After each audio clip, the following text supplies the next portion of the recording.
As everyone can probably guess based on my username, my absolute favorite Pokemon is...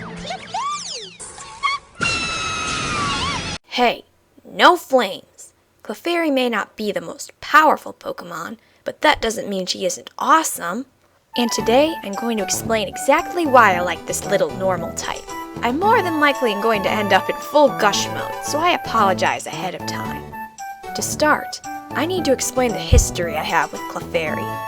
Believe it or not, Clefairy was not always my favorite Pokemon. Originally, it was Jigglypuff. I loved Jigglypuff as a kid. I found her absolutely adorable. I liked to play as her in Super Smash Bros., and I loved her role in the anime. To some people, Jigglypuff's face scribbling gag got annoying, but I thought it was hilarious. I mean, she actually drew eyes on Brock! But this video is about Clefairy, so we're gonna have to fast forward a bit. As a child, my favorite system was the N64, and one of my favorite games was Pokemon Stadium. One thing my sister and I did a lot was pick a bunch of rental Pokemon we liked and then went to battle with a computer set to easy with a bunch of weak Pokemon, like Caterpie. And I remember that 3 Pokemon I frequently chose were Jigglypuff, Pikachu, and Clefairy. Jigglypuff was pretty obvious, and I picked Pikachu because I was a big fan of the anime. But Clefairy was different. I was unfamiliar with her at the time because of how infrequently she appears. I'm pretty sure I picked her because I thought she looked cute and I really liked her rental moveset.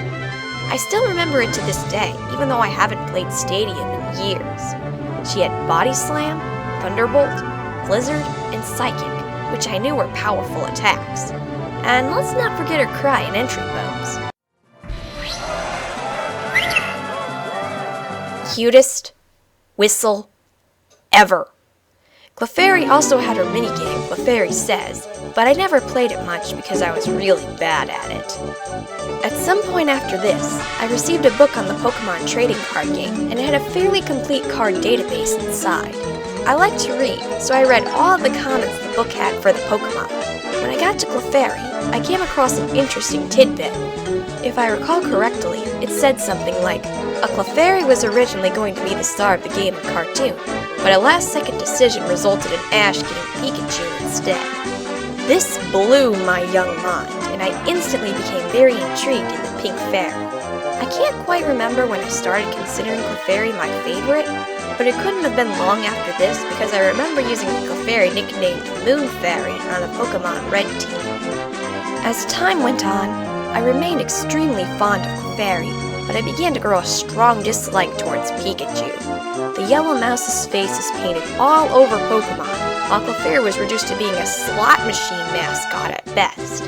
It certainly didn't help that Pikachu is annoying as all sin to battle in Super Smash Bros., and that Clefairy wasn't in Brawl. But recently, I realized that if Clefairy was chosen to be Pokemon's mascot, I probably wouldn't like her nearly as much.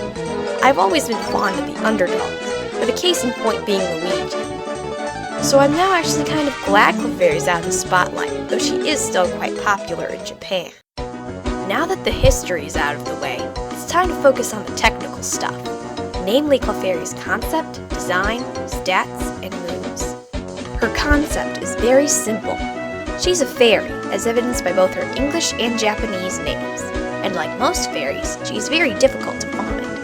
Clefairy only appear in certain mountainous regions and have low encounter rates. They also seem to have a connection with the moon. This is evidenced by the fact that they evolve with the moonstone and that they can gather moonlight in their wings to fly. These qualities give Clefairy a magical and mysterious air, which I really like. Now for design. Again, very simple, but oh my gosh, I cannot stop loving how adorable this Pokemon looks. The small, oval-shaped eyes and dark pink cheeks cause her face to resemble Kirby, another adorable character.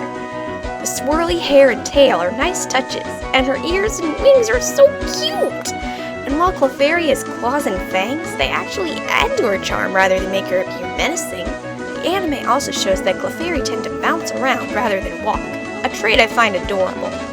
Speaking of the anime, my favorite anime Clefairy are the group for Clefairy Tales and Wish Upon a Star Shape. These Clefairy actually built their own working spaceship, which leads me to believe that Clefairy are among the most intelligent of all Pokemon. Also, the battle between Jigglypuff and the leader of the Clefairy is one of the funniest in the whole anime. Stat-wise, Clefairy isn't extraordinary.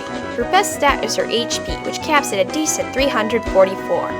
None of her other stats top 300 unless she holds the Eviolite. Interesting to note is Clefairy is the only Pokemon so far with a base stat total of 323. Clefairy's abilities are Cute Charm, Magic Guard, and Friend Guard, with Magic Guard easily being the best. For those who don't know, Magic Guard protects against all forms of indirect damage, including poison, burn, leech seed, entry hazards, weather damage, nightmare, the Bad Dreams ability, and even recoil from Life Orb and moves like Double Edge. It doesn't work on self-inflicted damage for Belly Drum and Confusion, however. This ability is extremely powerful and has served me well on multiple occasions. As far as moves go, Clefairy is most famous for Metronome, but she has an enormous move pool and can use moves of every type except Dragon. They're not all powerful moves, but that's still a huge variety. Clefairy is also one of only 3 Pokemon that can learn the awesome Meteor Mash move. Why is it awesome? Well, it does a good amount of Steel-type damage and can also raise the user's attack stat. Plus, it sounds awesome. Meteor Mash! Even after hearing all these reasons, I'm sure at least a few of you are still grumbling and think Clefairy is a horrible girly Pokemon that should be thrown in a ditch and forgotten. Well, that's okay. Everyone's entitled to their own opinion, and the whole reason I made this video was to express mine. I may not have as compelling a story to tell as Fawful's Minion, but Clefairy is a very special Pokemon to me, and no complaint is going to change that.